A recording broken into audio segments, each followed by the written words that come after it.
Bom dia. Bom dia.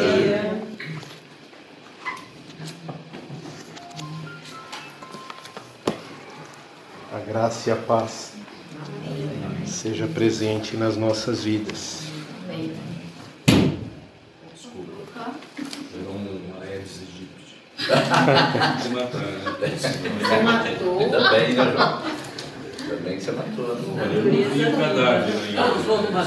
Eu acho que eu sou deixei. Amém. Perninho arranjado. Mas esse mosquito tem demais. Agora, se contaminada, a gente dá sorte.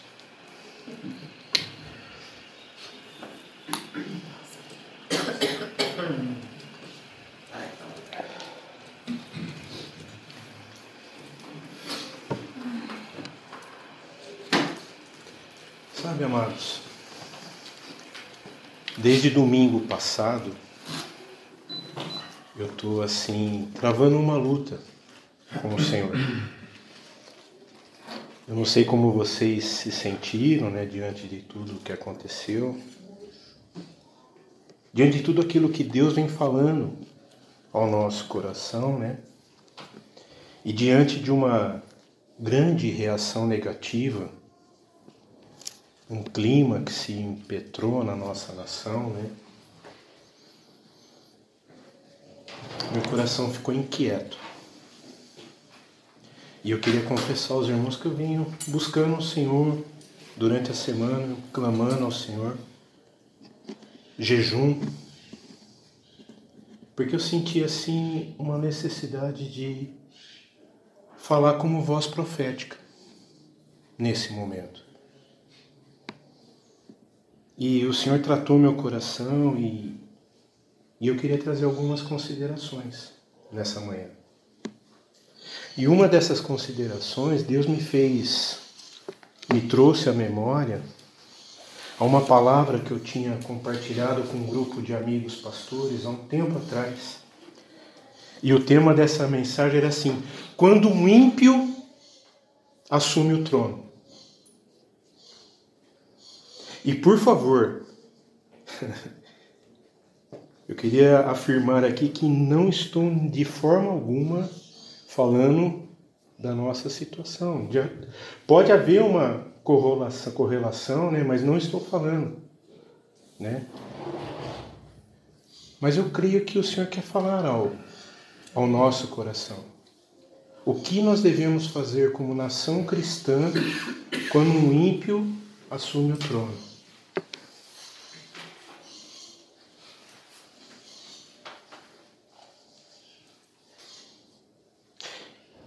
E se a gente fizesse assim, um estudo em relação aos reis do Antigo Testamento, aqueles que assumiram o trono, há um texto, né, em alguns trechos da Bíblia que sempre me assombra, tem relação com a linhagem dos reis do Antigo Testamento. Pare e pense um pouco comigo. A nação do norte teve 19 reis. Todos ímpios.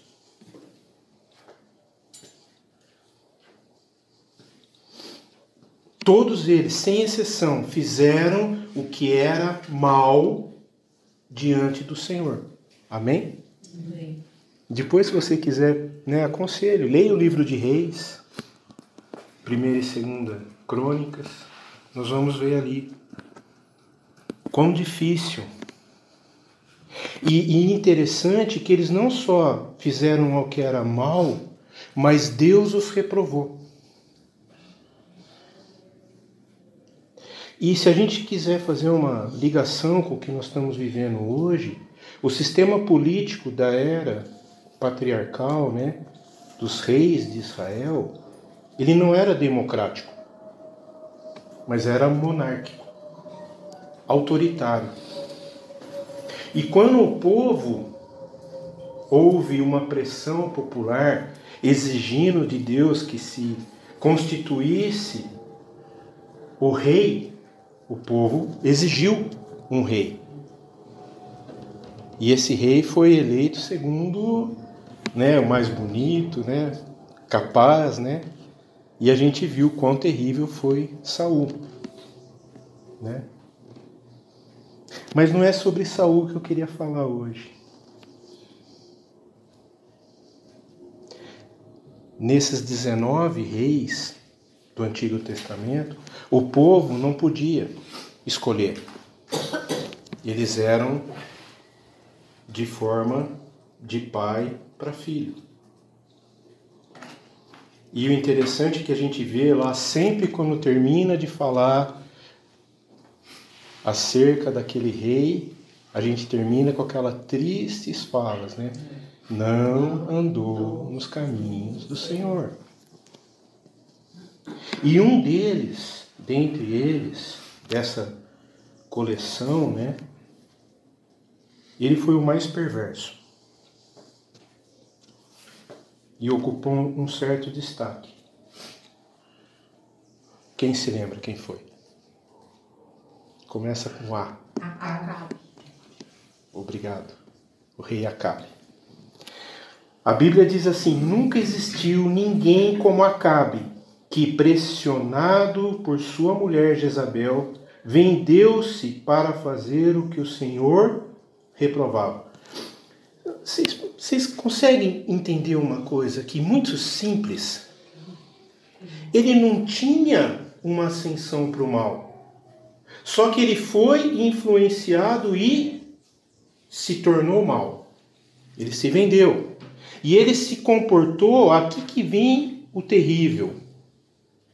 Após ele tomar essa decisão, a Bíblia diz que ele se comportou de maneira mais detestável possível, indo atrás de ídolos como faziam os amorreus, que o Senhor tinha expulsado de diante de Israel. Depois, se você quiser ler mais, está em 1 Reis 21. Eu li especificamente os versículos 25 e 26.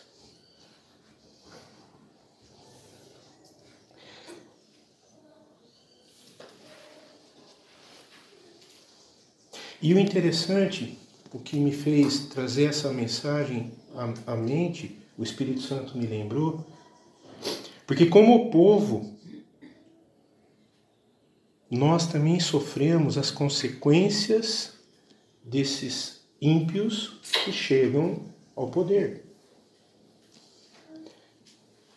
Então, o tema que eu queria usar essa manhã, como nos comportar quando um ímpio assume o poder?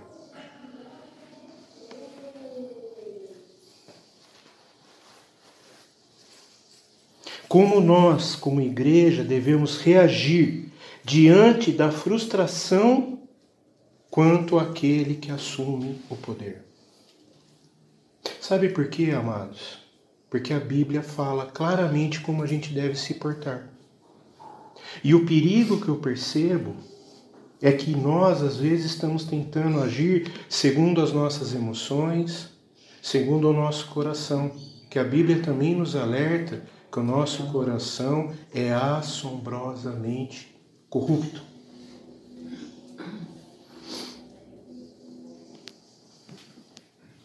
E pensando acerca de como nós, como igreja, devemos reagir a essa situação, eu queria convidar você a abrir comigo sua Bíblia em Filipenses capítulo 1.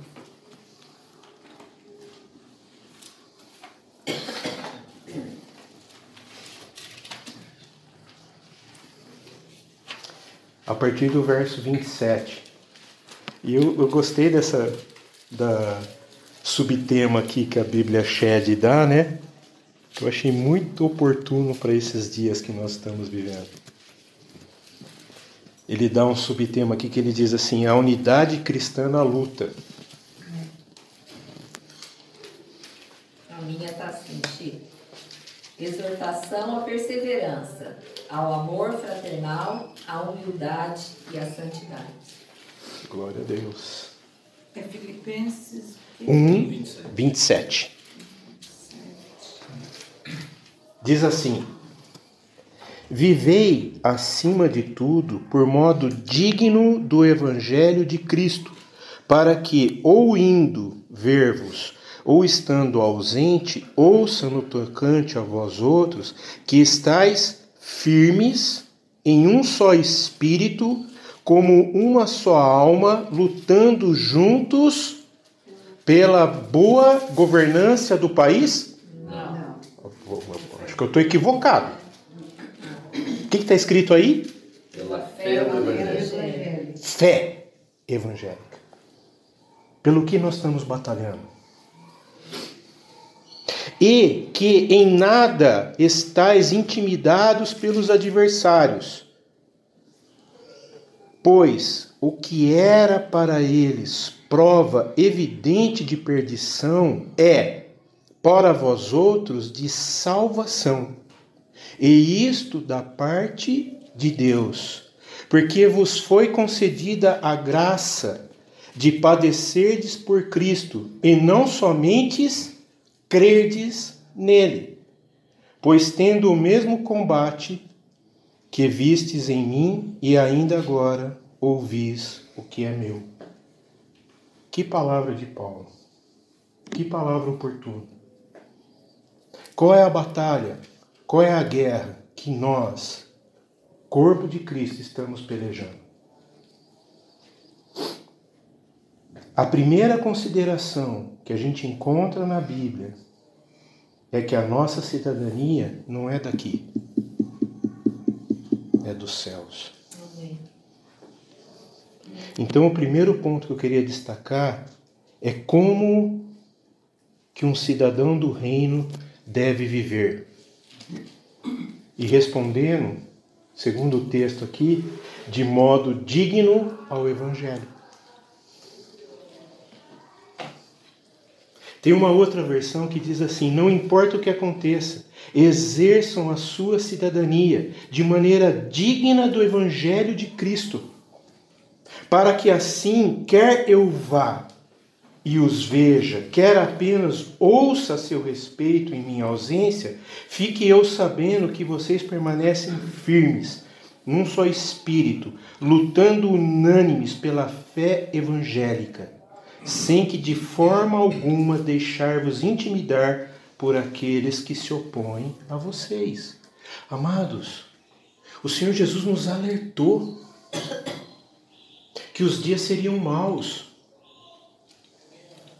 que outros Acabes viriam exercer poder. Mas nós, como igreja, como nós estamos nos portando? Qual é a fé que nós estamos professando? É a fé em Jesus Cristo ou é a fé em vitórias e conquistas humanas? A fé que nós professamos em Jesus Cristo precisa moldar o nosso caráter. Ser cidadão do reino não significa que a gente precisa ser omisso na terra. E eu não estou falando de omissão, mas eu estou falando de posição. A bandeira que está sobre nós é o amor.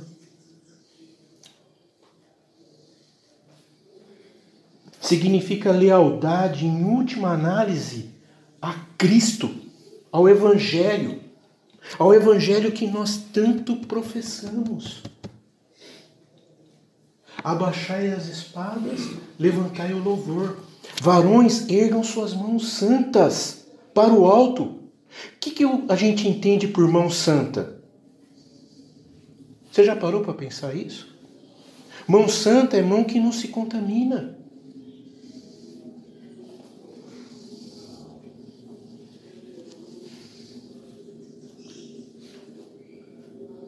A nossa lealdade precisa ser com o Evangelho e não com qualquer outra proposta que o mundo tente colocar ou enveredar no nosso coração, ainda mais por questões políticas. Misericórdia. O nosso coração precisa ser cheio de Cristo, Jesus Cristo. Porque é bonito a gente louvar aqui: ah, Senhor, Tu és o Senhor da minha vida, mas na minha vida prática eu professo outra coisa.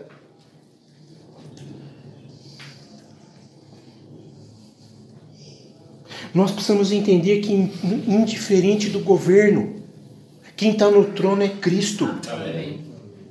É Jesus Cristo. Quem coloca o ar para nós respirarmos é Cristo. E quem nos priva do ar é Cristo.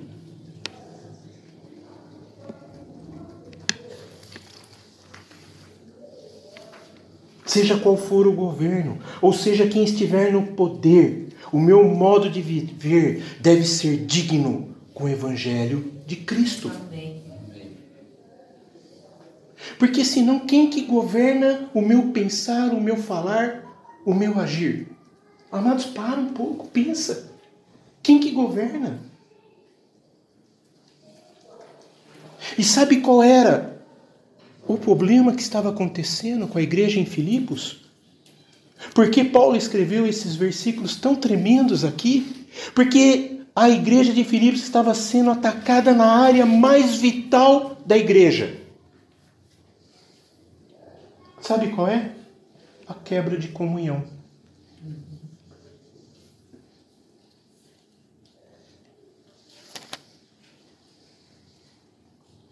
Se você ler o capítulo 2, do 1 ao 4, aqui fala: se há, pois, alguma exortação em Cristo, alguma consolação de amor, alguma comunhão do Espírito, se há entranhados afetos de misericórdia. Eu sinceramente, lendo esse verso, eu não consigo entender uma expressão maior de relacionamento aqui. Como que completa? Completai a minha alegria de modo que penseis a mesma coisa.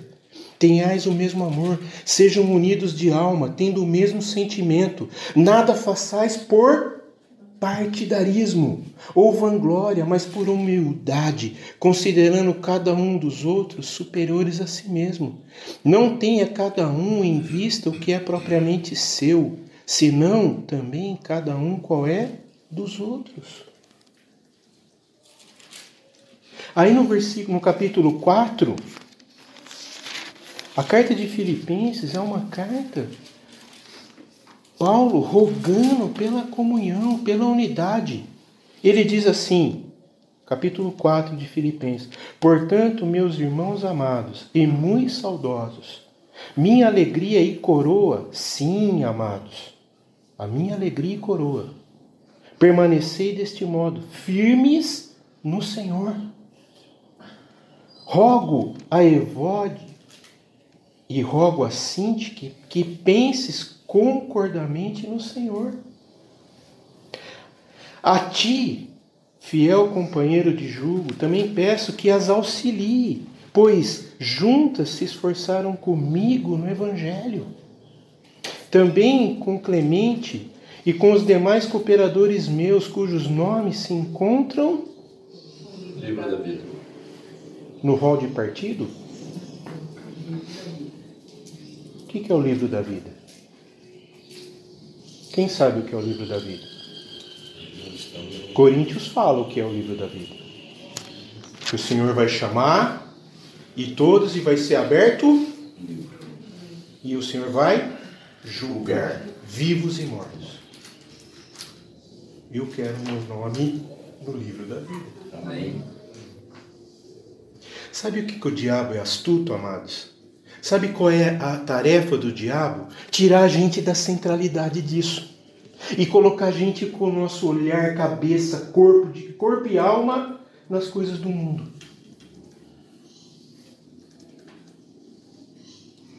Pensa nisso. Medita nisso. Algo interessante é que Paulo está falando aqui, lendo esses versos todos, que a igreja de Filipos, eles estavam fazendo a obra de Deus. Ô glória! Só que divididos. Senhor, misericórdia.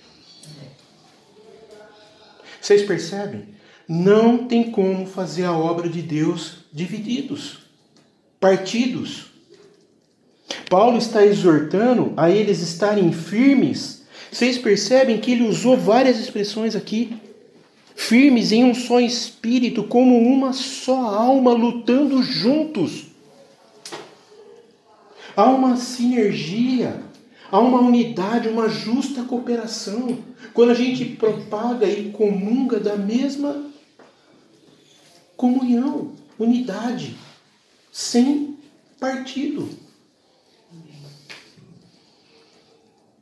E eu queria chamar a sua atenção para 2 conselhos que Paulo dá aqui, no verso 27. Ele fala sobre unidade. Como eu gosto dessa palavra, unidade. E é interessante que Paulo está falando numa unidade aqui, num sentido de como a igreja precisa se portar. E não se enveredando por situações que trazem divisão. Amados, presta atenção um detalhe aqui. A gente não percebe como a divisão acontece. Mas a divisão acontece sorrateiramente. Como gota d'água. A gota d'água ela vai caindo, mas sem perceber ela enche o balde. Mas ela vai caindo. E ele está dizendo que a unidade precisa ser conquistada, lutada. Você paga um preço.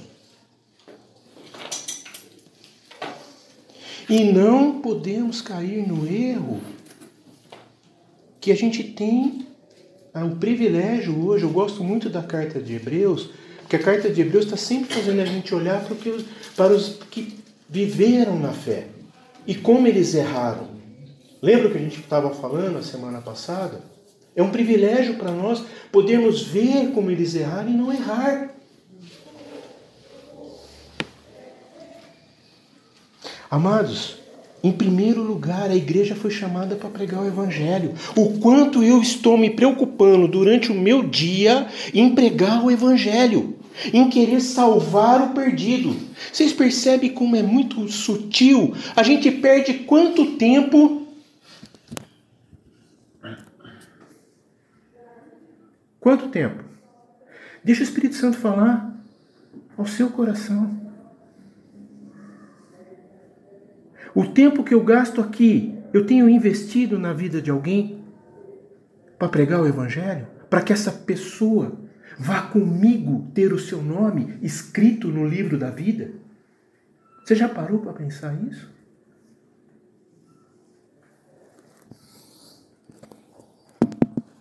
O quanto tenho pego o meu telefone, me utilizando desse privilégio que são as mídias, para convidar uma amiga, um amigo, vamos bolar um café evangelístico, vamos convidar umas pessoas para vir passar uma tarde, tomar um café e a gente pregar Jesus Cristo para eles?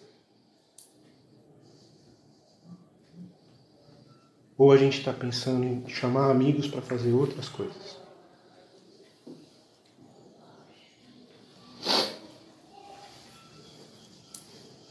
Pode ser que você não concorde com a linha de pensamento da pessoa. Mas aqui Paulo não está falando para a gente concordar com linhas de pensamento. Mas está falando para a gente entender que a gente é membros do amor tão grande do nosso Criador, que entregou o seu Filho, único Filho, que morreu na cruz por mim e por essa pessoa. Ela é instrumento do amor de Deus tanto quanto eu sou. Você já parou para pensar isso? Ah, Espírito Santo, fala. Fala, Senhor. Senhor, afasta do meu coração qualquer perspectiva, qualquer situação que me faça rejeitar pessoas.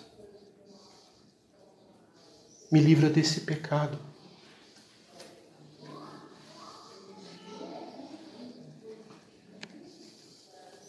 Sabe por quê, amados? Porque se eu estou vivendo assim, eu não estou vivendo da forma como Cristo me chamou a viver. Quem está no trono? Isso. Quem está no trono? Jesus. Ou será que somos nós? Que nós que estamos decidindo quem é a pessoa que merece a minha atenção? Ou a quem eu vou dedicar a minha atenção?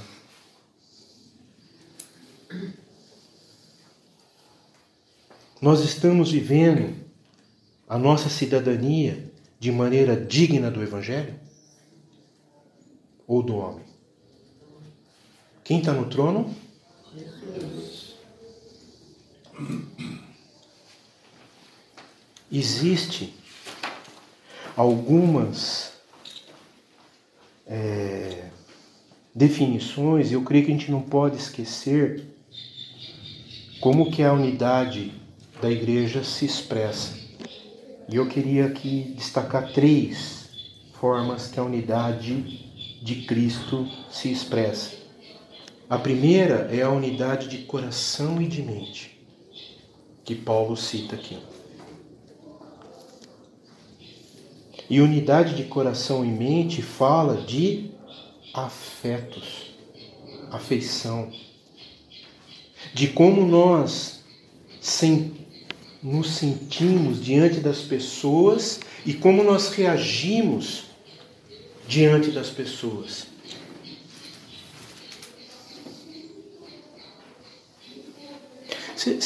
Não sei se a gente consegue entender, perceber que a gente faz isso ou não. A gente muda diante de pessoas? Ou eu estou enganado?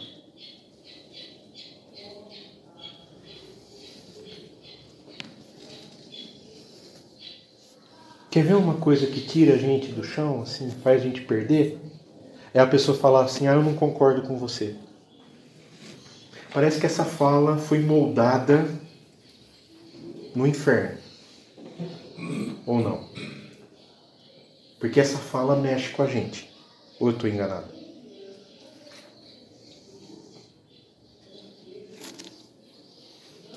Como que a gente precisa reagir nesses momentos? Existe uma outra unidade. É a unidade na obra. Paulo diz que a gente deve lutar juntos pela fé.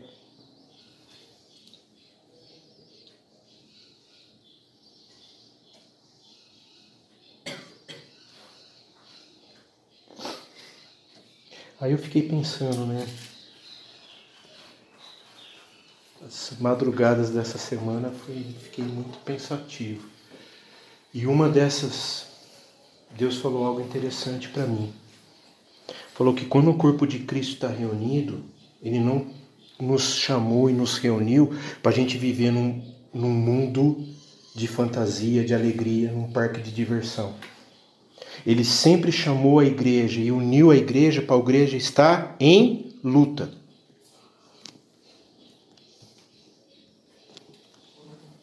E o interessante é que o Espírito Santo nos leva a avançar.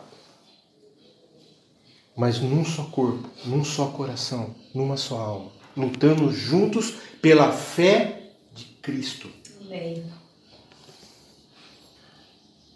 Por isso, a igreja é um grupo, e eu gosto muito dessa percepção que Paulo teve, que sempre quando Paulo usa esse exemplo para falar da igreja na obra, ele usa o exemplo ou de um exército ou de um atleta.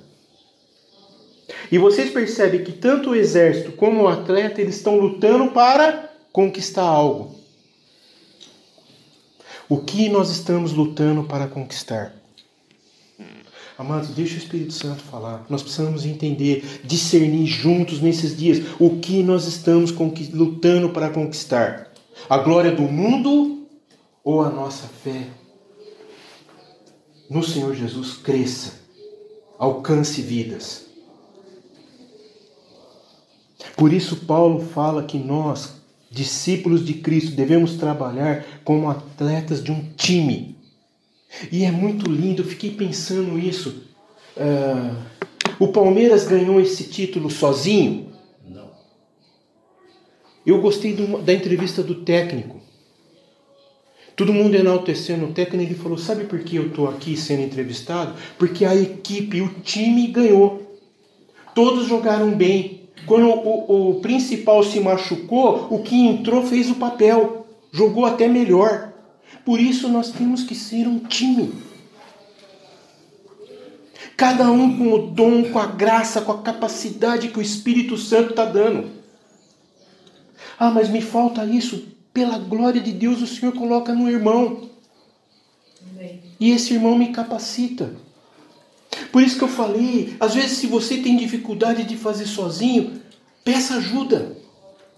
Me ajuda, vamos fazer um café, vamos convidar alguém, vamos fazer isso, para que o Evangelho seja pregado. O quanto nós estamos nos empenhando para isso.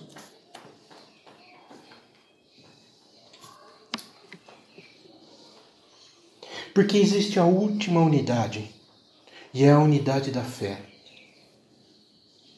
Em Efésios 4, Paulo fala algo interessante. Lembra, a gente estudou juntos essa carta. E é interessante o que Paulo fala em Efésios 4.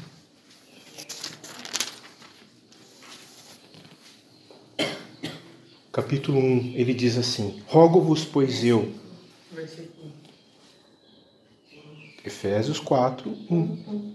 Rogo-vos, pois eu, o prisioneiro no Senhor, que andeis de modo digno Da vocação. a que fostes chamados, com toda humildade, mansidão, com longanimidade, suportando-vos uns aos outros em amor, esforçando-vos diligentemente por preservar a unidade do Espírito no vínculo Da paz. há somente e um, Só Espírito. como também fosse chamados numa só Esperança. da vossa Vocação. vocação. Há um só Senhor, uma só fé, um só batismo, um só Deus e Pai de todos, e o qual está sobre todos, e age por meio de todos, e está em todos. Lembra disso? Deus está em todos, e age através de todos. Há uma unidade da fé. E a gente precisa lutar, não por modismo, não por populacho, o falatório que as mídias estão lançando. A gente precisa lutar pelo que a palavra nos ensina. Agora há pouco aqui foi repetido algo que eu tinha acabado de falar para o Paulo. Salmo 139. Versículo 135. O Senhor é lâmpada para os meus pés e luz para os meus caminhos. Está sendo. Como que o Senhor é lâmpada para os meus pés e luz para os meus caminhos? A palavra. Não é doutrina de homens, mas é pela fé que a palavra nos ensina.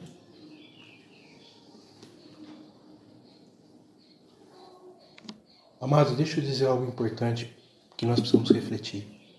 Fora da verdade não há unidade.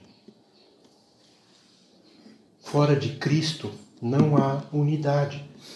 É isso que Paulo está falando aqui em Efésios. E o perigo que eu vejo dos nossos dias é que muitos discípulos estão fraquejando, estão abaixando as armas, estão usando os rudimentos do mundo. Nós estamos perdendo o foco e fugindo da batalha que nós precisamos batalhar para batalhar batalhas humanas. Buscar o ouro de tolo.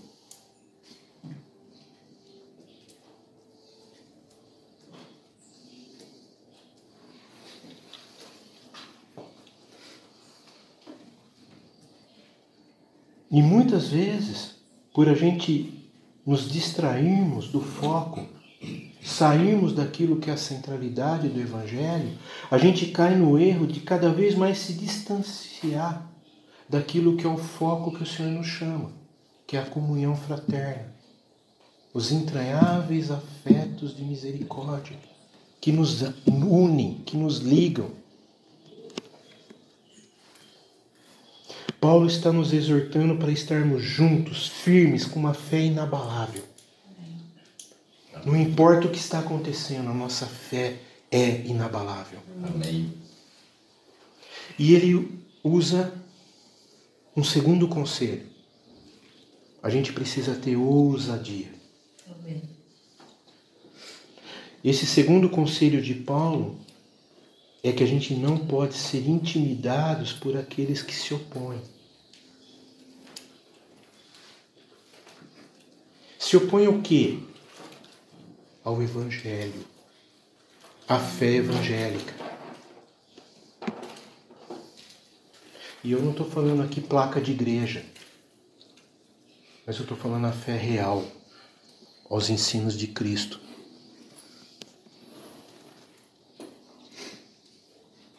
E algo que me inquietou essa semana é que, mais uma vez, o diabo está lançando algo no meio da igreja perigoso. Primeiro, ele lançou com essa epidemia, que foi o medo. O segundo que ele está lançando com essa questão política é que a gente deixa de acreditar e começa a ter aquele pensamento assim: o mal venceu o bem. Nunca o mal vai vencer o bem. Nunca.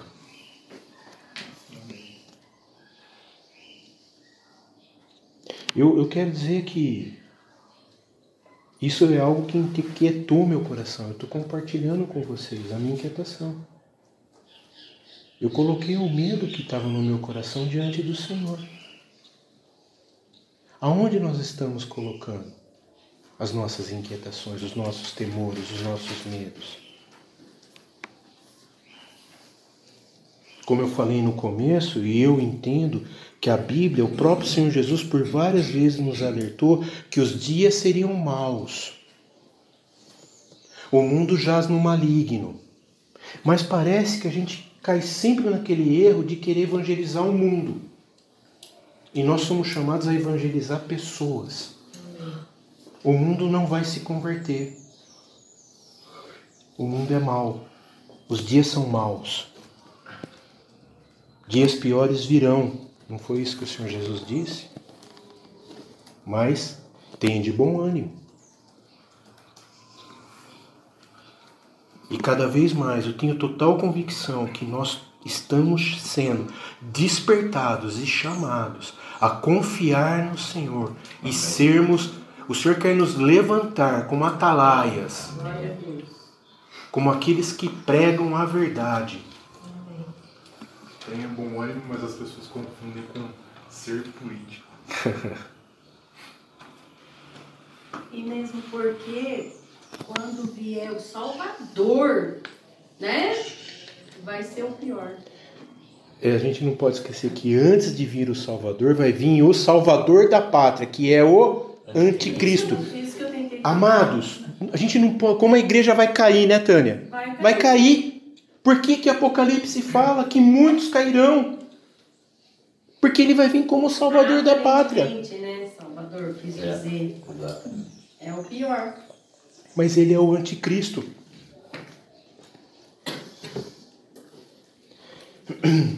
Um segundo ponto que eu queria destacar, e aqui eu sei que pega.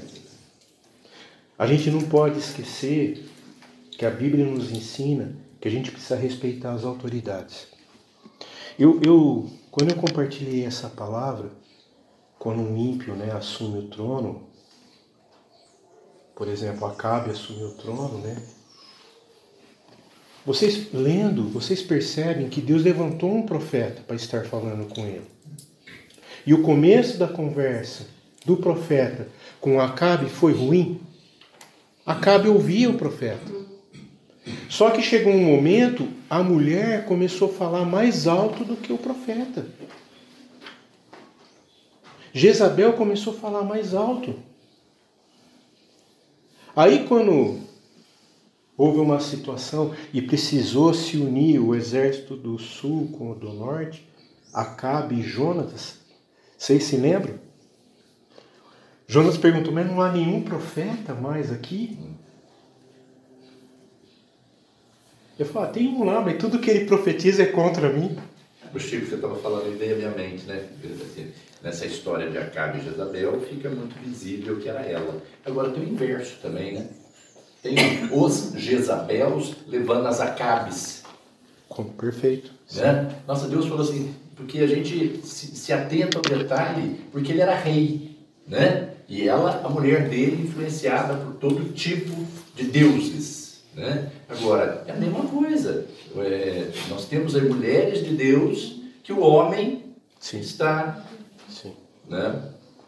E você percebe, Cleito, que há uma desarmonia.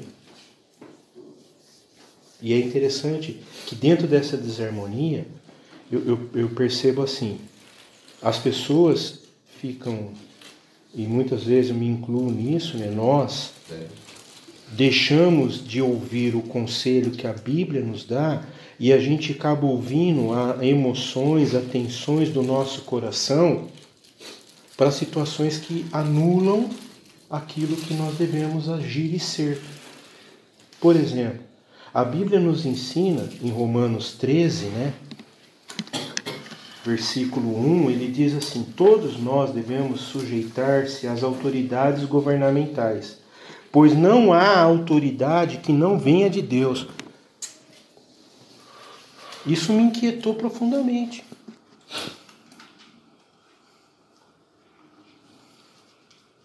As autoridades que existem foram por ele estabelecidas. O Chico, eu desci ontem na garagem e tinha lá um vermelho, sabe? Do prédio, bem vermelho mesmo, bem vermelho. E aí eu olhei assim, a princípio o meu coração foi pum, trucidar ele, né? Mas daí Deus falou comigo, falou, Cleito, o amor, como é que fica? Aí eu peguei assim, me despi das minhas vestes, botei um pouco de cinza na cabeça, me vesti de saco, falei, vou lá dar um abraço. Aí fui lá e dei um abraço nele. Sabe? É verdade, porque assim, a minha vontade não era essa, mas eu falei, peraí, eu não posso. Retalhar. Exatamente. Mas aí fui assim, foi bom, sabe? Foi um tempo bom de eu demonstrar para ele que, né, existe um Deus maior aí acima de todas as coisas, né? Mas que não é fácil, né? Mas é isso. Pensa um detalhe aqui comigo, Cleito. A gente leu esse texto. É fácil, vamos ser sinceros. É fácil ler esse texto de Romanos 13, 1? Não. Eu quero confessar para os irmãos que para mim não é fácil. Para mim também. Não é fácil.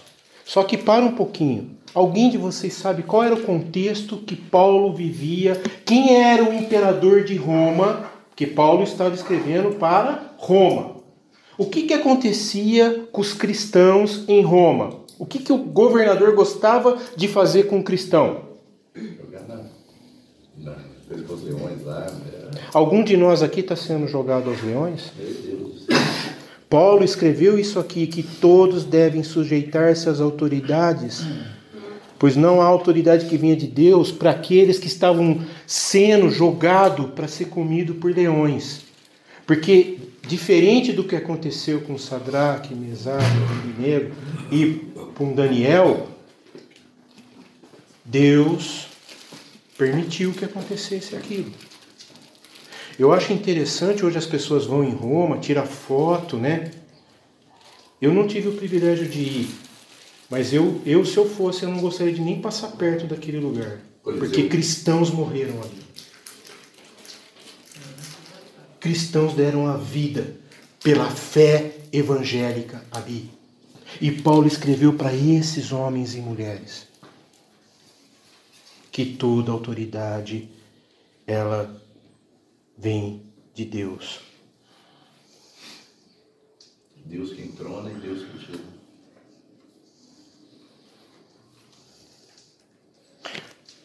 Paulo escreveu esse texto inspirado pelo Espírito de Santo. Divinamente inspirado. Ele estava vivendo sob o governo mais terrível que existiu, que era o governo romano. Famoso por sua corrupção, arbitrariedade, autoritarismo, racismo. Essa era a política dos dias que Paulo escreveu Romanos, capítulo 13, verso 1. Eu fico imaginando hoje como que eu escreveria essa carta.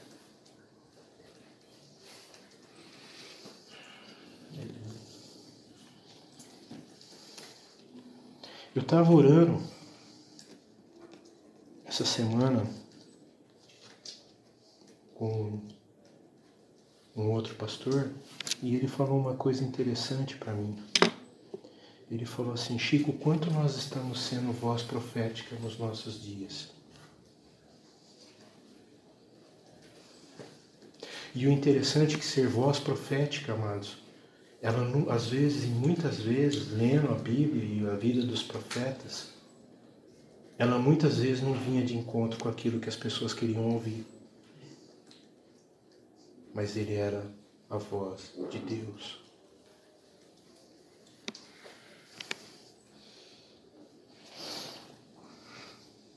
Paulo não estava escrevendo a partir de uma situação ideal, onde os governantes eram simpáticos, mas eram ímpios que estavam no governo.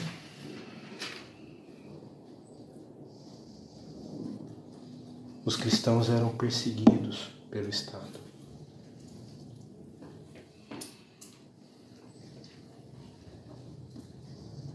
A Bíblia está sendo clara em afirmar que a gente deve respeitar as autoridades. Isso não significa que a gente precisa concordar, bajular ou de alguma forma demonstrar carinho, mas nós precisamos orar, clamar, buscar a Deus. E eu quero dizer para vocês que é possível respeitar sem concordar. É possível respeitar mesmo se opondo ou criticando. É possível. Sem faltar com respeito, sem falar palavras ofensivas. É possível. E eu quero dizer uma palavra profética aqui. Muitos de nós estamos sendo provados nesses dias. Oxalá sejamos aprovados.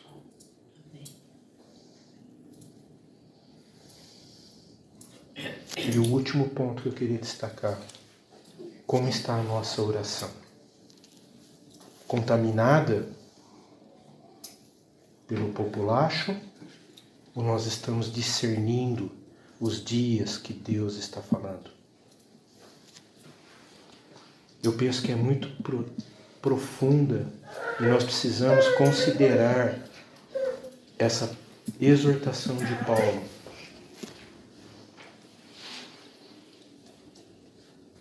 E nos colocar como atalaias. Principalmente se nós não concordamos com o governo ou com as práticas do governo. Nós precisamos orar. E eu gosto muito, já citei aqui, mas eu quero ler agora 1 Timóteo, capítulo 2. Eu penso que essa é a posição nossa, como homens e mulheres de Deus, como discípulos de Cristo. Ele diz assim: antes de tudo, recomendo que se façam súplicas, orações, intercessões e ações de graça por todos os homens, pelos reis, pelos vermelhos. Ó Espírito Santo, fala no nosso coração. Vou repetir. Antes de tudo, recomendo que se façam súplicas, orações, intercessões e ações de graça por todos os homens, pelos reis e por todos os que exercem autoridade, para que tenhamos uma vida tranquila e pacífica, com toda piedade e dignidade. Vocês percebem como Deus é profundo? A gente quer viver uma vida piedosa e com dignidade? Aqui está a chave. do paraíso. Aqui está a chave da conquista.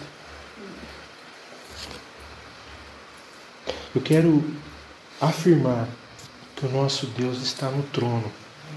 E é Ele que rege as nações. É Ele que governa.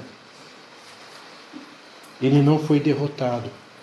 O mal não vence o bem. Amém. Nunca.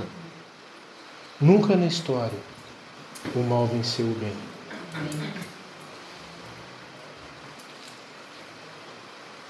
Por isso, todos nós, discípulos de Cristo, nós precisamos mais do que nunca nos voltarmos para Ele.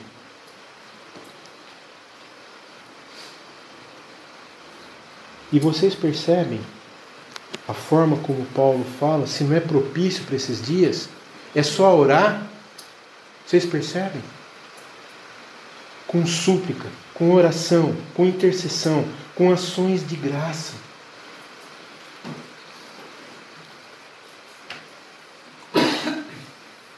Eu acho interessante que ações de graça não é se dada só quando a gente está bem ou quando a gente conquistou uma vitória.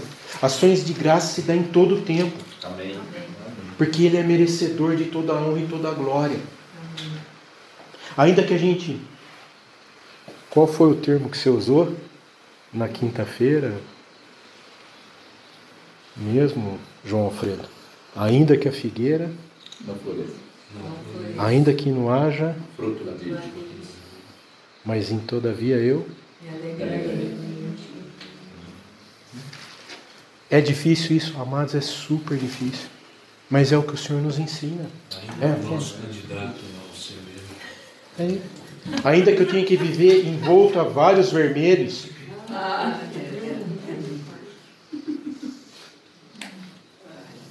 Nós somos chamados a exercer o papel de sacerdotes.